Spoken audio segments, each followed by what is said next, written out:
Lucius answered one of the biggest questions in Black Clover, as he reveals the true purpose of Grimoire. Whilst his clone stalled for time against Asta and Lucius connected his real body to every single Grimoire stored in the towers within the Clover Kingdom. He reveals that Grimoire are fragments of divine wisdom, gifts given by God to mankind at the dawn of their existence. So these books don't just store spells, they enhance magical ability and improve humanity's capacity to manipulate the phenomena known as magic itself. This confirms the existence of God in the Black Clover world, and now Lucius is stealing that gift for himself. He's literally trying to become a god. The Grimoire Tower is a direct nod to the Tower of Babel from the Bible, where humanity tried to reach God's level and was struck down for it. The Bible teaches that wisdom comes from God, but Lucius is connecting to every grimoire, hijacking all the wisdom of the world to become the Antichrist of the story. Now, in contrast, Asta's entire journey has been about free will and him playing a Jesus-like figure. No magic, he still fought on. Lower class, he still rose to the top. No grimoire, he still won with hard work. He's also a short king because he bagged the baddest women in the kingdom. Asta represents free will, self-determination, and the ability to change fate, whereas Lucius represents control and predestination. So it's a fight for who is right on what it means to be Wizard King, and Asta is fighting to prove that mankind deserves the right to choose their own path, because in truth, chapter 331 revealed Lucius planned the entire story from the very beginning, like a omniscient kami he claims to be. He manipulated key events like a chess master. He personally selected Yami and William, the only mages capable of opening the Cliff of Gates of Hell. He knew Julius would spare William despite starting a war because he needed his World Tree magic. He knew about Weg, ancient grimoire runes, and devil magic long before anyone else. And when Asta's 5-leaf grimoire appeared in Hajj village, Lucius was watching. Speaking of Hajj, we just launched our brand new Black Clover travel posters, including this Hajj village design. If you guys cop one, make sure to show me on Twitter and I'll give you guys a shout in the next Black Clover video. So check out the link in the description before Lucius rewrites the timeline again.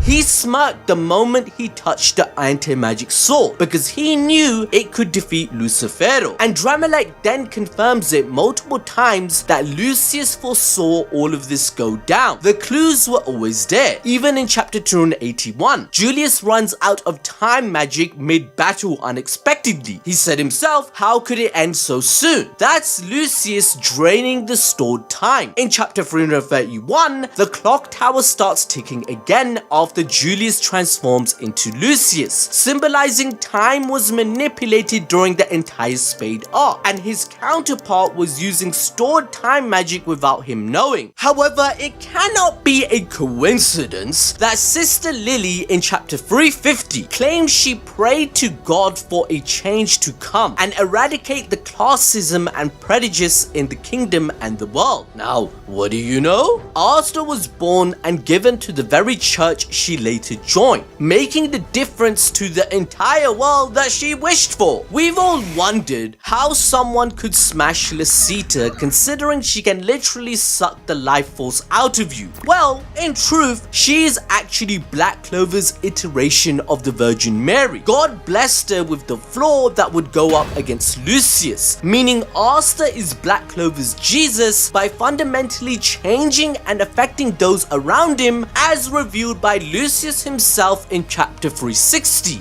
That the current timeline they are on is due to him being the MC. Now, the Bible version of God isn't the only one that exists in Black Clover. We know that the 10 apostles of Sephiroth that the elves are were selected by God, and that they have divine communication stated in chapter 182. 2. There is literally a forest waifu waiting for you, and she has fortune telling. The Dryad race were introduced in chapter 284, the Guardian of Elysia, aka the secret elf village DLC hidden inside a giant freaking tree. She's basically Mother Nature with goddess vibes, and apparently she has a direct line to the plot. This woman predicted everything. Varnica pulling up to the Heart Kingdom, the gates to the underworld cracking open. Dryad saw it all coming like she binged the entire Black Clover manga. But did she stop it? Well, not exactly. She did send backup who showed up late. Bruh, how did you end up going there late when you could tell the future? Well, it's because of plot purposes. We have to still give her credit even after the L, because she welcomed the injured magic knights into Elysia, patched them up, and gave them the ultimate magic cheat code. And then she drops one of the biggest game changers in the series. She explains how humans can learn mana method training, basically the elf version of skill issue correction, so they can use ultimate magic without having an overpowered bloodline. And for Noelle, basically she is the character that introduced Saint Stage in the first place that she ends up unlocking to kill Megacula, as I mentioned earlier. So basically Dryad went from a side character to spiritual patronates for the entire arc. Now the surviving elves actually live in Elysia, deep within the Heart Kingdom. Even the descendants of Licht, who are hybrids of humans and elves, all the way back from 500 years ago. Like, just look at them, they're pretty cute. But the other elves, including Raya, Fana, Veto, and Patri. Remember when I explained the elf stuff? Well, Patri, he actually got revived by Rades in Licht's artificial body, and he chose to stay in the living world to amend for his mistakes. So by him training humanity, it kinda makes up for it. But to enjoy more peak fiction, why not find out about Yuji's domain expansion and how he's about to kill Sukuna?